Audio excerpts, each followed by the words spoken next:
દીદી માળા કરવા બેસી ગઈ છે. 5:45 થયા છે. દીદીનો નાસ્તો બી રેડી છે. શાક પણ મૂકી દીધું છે વઘારીને. હેલો ફ્રેન્ડ્સ, જય સ્વામિનારાયણ, જય શ્રી કૃષ્ણ, જય માતાજી, રાધે રાધે. કેમ છો બધા? મારા બ્લોગમાં તમારું સ્વાગત છે. તો અમારે જો ડેલી આવું જ ધુમ્મસવાળું વાતાવરણ હોય છે. ઝાકળ પણ ખૂબ પડે છે. ડેલી આવું જ વાતાવરણ હોય છે ધુમ્મસવાળું. હમણાં તો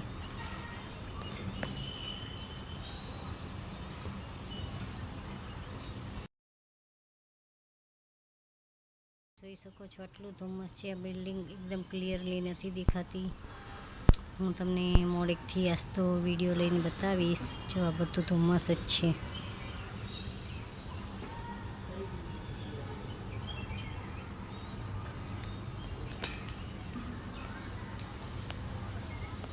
આ બધું જો ધુમ્મસ જ છે. ઝાડમાંથી આ બધું વ્હાઈટ વ્હાઈટ દેખાય છે ને બધું.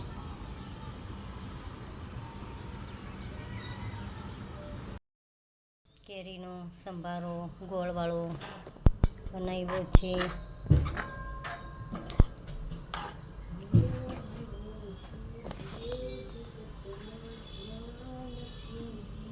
8:30 થયા છે.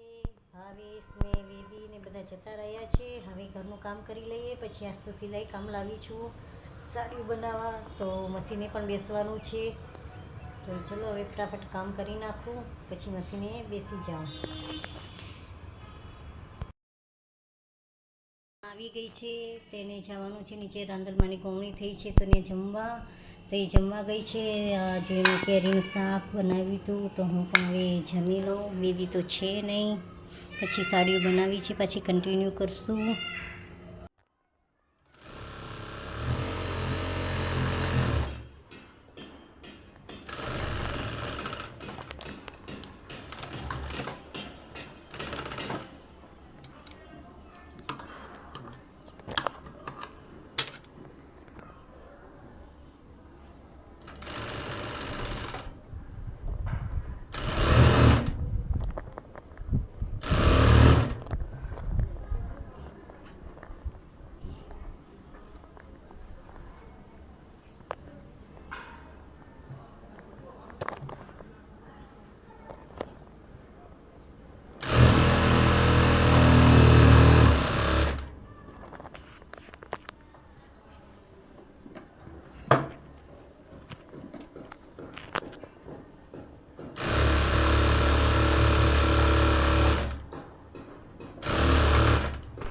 હેલો ફ્રેન્ડ્સ, આજ તો બહુ બિઝી હતી.